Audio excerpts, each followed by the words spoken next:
Hello and welcome to her revenge arc. This is a place for stories that unravel the intricate tapestry of deception, stories of women who were seen as interchangeable, replaceable, only to prove that a soul cannot be duplicated.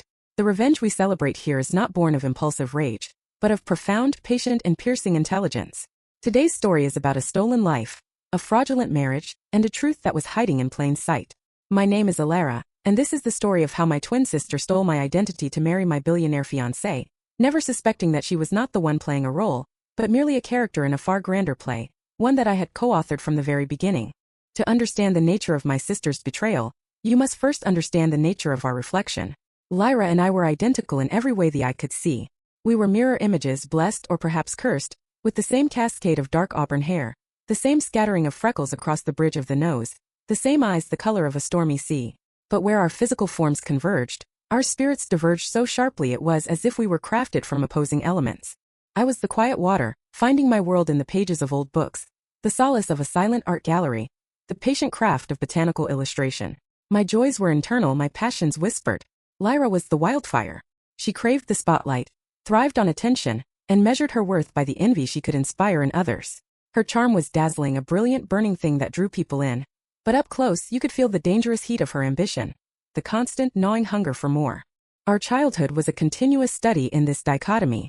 When we were given identical dolls, my doll would have a name, a history, a family tree I'd meticulously drawn out.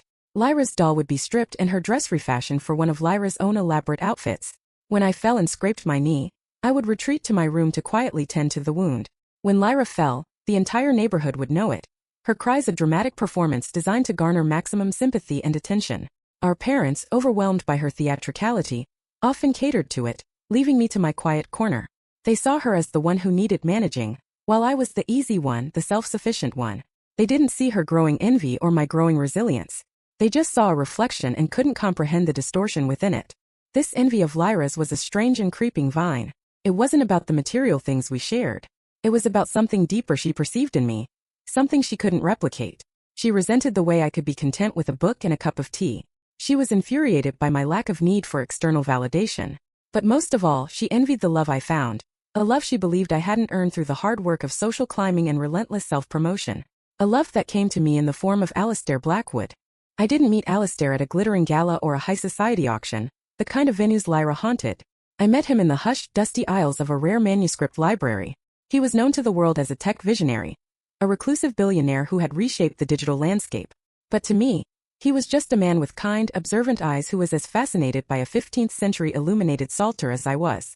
Our courtship was not a whirlwind of private jets and diamond bracelets. It was a slow, beautiful unfurling of minds.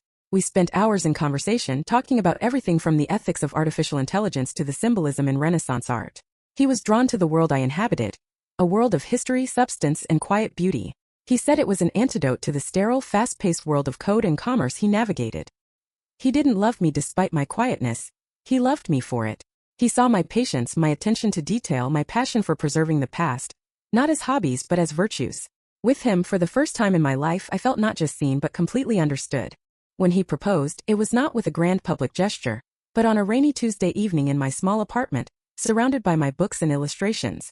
The ring was not a garish rock, but a stunning custom-designed piece with a rare sea-green sapphire, the exact color of my eyes, flanked by two smaller diamonds.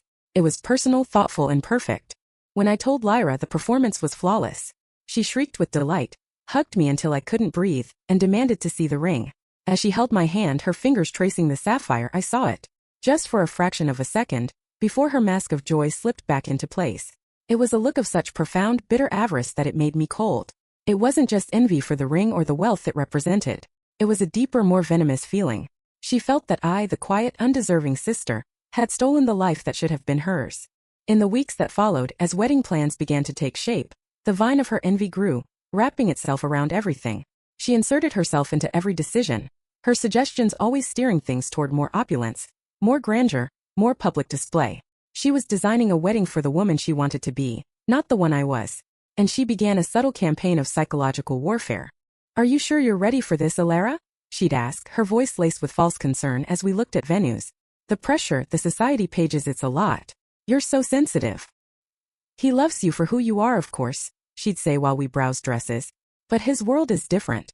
You'll have to be so on all the time. It must be exhausting." She was planting seeds of doubt, trying to make me feel inadequate, small and unequal to the future that awaited me. She was trying to convince me that I was not the right woman for Alistair because in her mind she was. The culmination of her campaign came a week before the wedding. I was in my apartment feeling overwhelmed, not by the wedding itself, but by Lyra's relentless presence. She arrived with a bottle of expensive champagne and an air of conspiratorial secrecy. "I have an idea," she said, her eyes gleaming with a feverish light. "A wild idea. But it might just be brilliant." She poured us both a glass and sat beside me, her voice dropping to a persuasive whisper. "You're stressed. I can see it. You're not built for this kind of spectacle. The wedding has become a circus. So what if you didn't have to go through with it?" He stared at her, confused. "What are you talking about, Lyra?" "Let me do it," she said, her words rushing out. "Let me be you. Just for the day. I can handle the crowds, the cameras, the small talk. I'll be the perfect bride. You can slip away, go to the cottage upstate, and Alistair can join you after all the chaos dies down. We look identical. No one will ever know. It'll be our secret. I'll be giving you the one thing you really want, peace. And you'll be giving me the one thing I've always wanted, the chance to be a princess for a day." I listened to her, my heart beating a slow, heavy rhythm in my chest. I saw the whole plan laid out, not just the one she was presenting, but the one she was hiding. She didn't intend to be me for a day. She intended to be me for a lifetime. This was her coup. The final, ultimate act of theft. She thought I was naive. She thought I was weak. She saw me as a fragile little bird she could easily push from the nest. A part of me wanted to scream, to rage, to expose her for the venomous, hollow creature she was. But another part of me, the quiet, observant part that Arthur had nurtured, saw this not as an attack, but as an opportunity. A test. A test for her, for me, and for the man I was supposed to marry. I looked at my sister, at her eager, predatory face, and I made a decision. I would not fight her. I would let her walk directly into the trap she had designed for me. "Okay?" I whispered, feigning fear and relief. "Okay, Lyra. Let's do it." The look of triumph on her face was blinding. The morning of the wedding was a surreal, out-of-body experience. I was in the bridal suite, a cavern of white silk and lilies, but I was a ghost. I watched my sister get her hair and makeup done, saw the stylist work on her as if she were me. I stood by as my own mother, oblivious, fussed over Lyra's veil, hurtling my sister how beautiful she looked. The final moment came when she stood before the mirror, radiant in my wedding gown. She was a perfect copy, a flawless forgery. She turned to me, her eyes sparkling. "Wish me luck," she said with a triumphant smile. "You don't need it," I replied, my voice steady. I helped her with her gloves, my touch light. Then, while everyone was distracted, I slipped out a side door, dressed in simple traveling clothes, a small suitcase in my hand. I got into a waiting car, and as it pulled away from the Grand Hotel, I did not look back. I was not running away. I was moving my queen into position. I spent the next 6 months in a small, secluded house on the coast of Maine, a property Alistair had bought for me under a different name. The world believed I was on an extended honeymoon, a private tour of the world with my new billionaire husband. The reality was much quieter. I painted. I walked on the cold, empty beaches. I read the books I had always meant to read. And I healed. I healed from the deep, complex wound of my sister's lifelong envy. And I spoke to my husband every single day. This was the part of the plan Lyra could never have imagined. On the night she proposed her brilliant idea, after she had left my apartment giddy with her victory, I had called Alistair. I told him everything. I laid my sister's rotten heart bare for him to see. I expected shock, anger. Instead, there was a long, thoughtful silence on the other end of the line. "The audacity is impressive," he finally said, his voice a low, dangerous hum. "She underestimates you, Alara. And she most certainly underestimates me. What do we do?" I asked, my voice trembling slightly. "We let her," he said, and the cold certainty in his voice calmed my shaking hands. "We let her play her game. We will give her everything she thinks she wants. And in doing so, we will show her exactly what she can never have. Trust me, my love. This will be her judgment." And so, our own secret plan was born.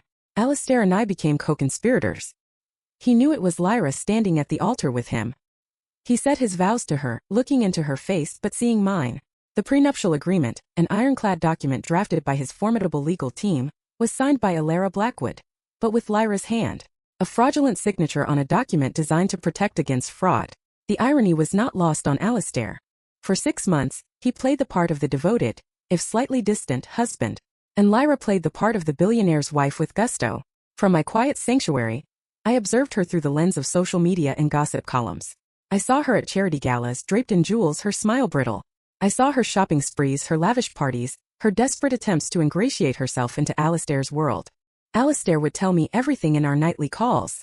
He spoke of how she fumbled conversations about books we had read together, how her eyes would glaze over when he tried to discuss his work, how she knew nothing of the quiet, shared history that was the foundation of our love. He said living with her was like living with a beautiful, empty echo. She could mimic my appearance, but she could not replicate my mind or my soul. She was a ghost in my life, and she was beginning to haunt herself. Alistair told me she was growing increasingly insecure, her spending more frantic, her demands for his attention more shrill. The role was wearing thin, and the real Lyra was beginning to show through the cracks. The end of the play was scheduled for their 6-month anniversary. Alistair had planned a small, intimate dinner for two in their penthouse apartment overlooking the city. Lyra believed it was a celebration of their love. In reality, it was her sentencing. I was on a video call with Alistair, my screen dark, just an open audio line so I could be a silent witness. I could hear the clink of silverware, the soft music, Lyra's excited chatter. 6 months, darling, she cooed. It feels like a dream. It does, Alistair replied, his voice smooth as silk. It's given me so much time to think, to reflect on all the things I love about you, Alara. Oh, she said, her voice pleased. Yes, for instance. He began, and his tone shifted, acquiring a sharp, clinical edge. I was thinking about our first real conversation in the archives. You quoted Rilke. You said his words were like architecture for the soul. Do you remember which poem it was from? There was a pause. Oh, darling, my mind is a sieve. You know how I am, she laughed a little too loudly. That's odd, Alistair said, because Alara never forgot a line of poetry she loved. And you're right, I do know how you are. I also remember our trip to the Met to see the Vermeer exhibit. You spoke for an hour about his use of chiaroscuro to create domestic intimacy. A truly fascinating analysis. Could you remind me of your central thesis? I'd love to hear it again. Alistair, what is this? Lyra's voice was tight with confusion and rising panic. A pop quiz? No, he said, his voice dropping lower, colder.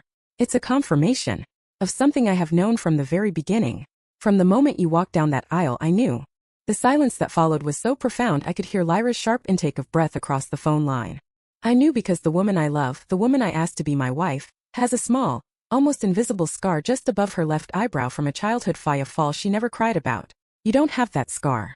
I knew because Alara's hands from her restoration work have a faint lingering scent of almond oil and old paper, a scent I find intoxicating. Your hands smell only of expensive perfume.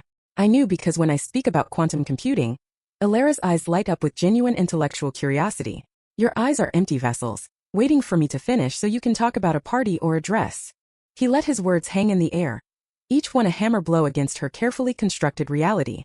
But most of all, he continued, his voice now devoid of all warmth, I knew because 6 months ago, the real Alara, my wife, called me and told me about her sister's pathetic, greedy little plan to steal her life. And we decided together to let you have it. To give you the stage, the dress, the name. We wanted to see what you would do with it. And you did exactly what we expected. You dishonored it. You cheapened it. You proved to the world and more importantly to yourself that you could wear her face, but you could never possess her substance. I could hear a choke sob from Lyra. The sound of a glass shattering. The prenuptial agreement you signed fraudulently as Alara is now void, Alistair stated calmly. Your marriage to me is a legal fraud, and it will be annulled. My security is waiting outside to escort you from the building. You will leave with nothing but the clothes on your back. You wanted to be a princess for a day. You've had 182 days. The dream is over. I disconnected the call. I didn't need to hear her weeping, her begging. My part was done. I stood up and walked to the window of my coastal sanctuary, looking out at the calm, dark ocean. I felt no joy, no triumph. Only a vast, quiet sense of justice, as clean and cold as the sea air. The account had been settled. The next day I flew back. Alistair was waiting for me. Our reunion was not a dramatic embrace. It was a quiet meeting of hands, a deep look into each other's eyes. It was a reaffirmation of a bond that had been tested by the most bizarre of betrayals, and had emerged not just intact, but stronger, forged in a crucible of shared secrets and absolute trust. My sister vanished from the public eye, humiliated and destitute. I have no idea where she is, and I have no desire to find out. She is a ghost from a life that is no longer mine. Alistair and I had a quiet ceremony, just the two of us and a witness on the coast of Maine.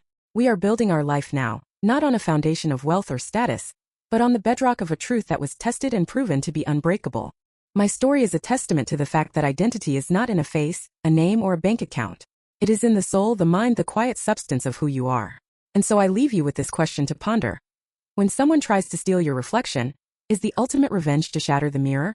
Or is it to force them to look into it long enough to see the empty, hollow space where a soul should be? Thank you for listening to her revenge arc. If my story resonated with you, please share it. Like this video and subscribe for more stories of justice meticulously served.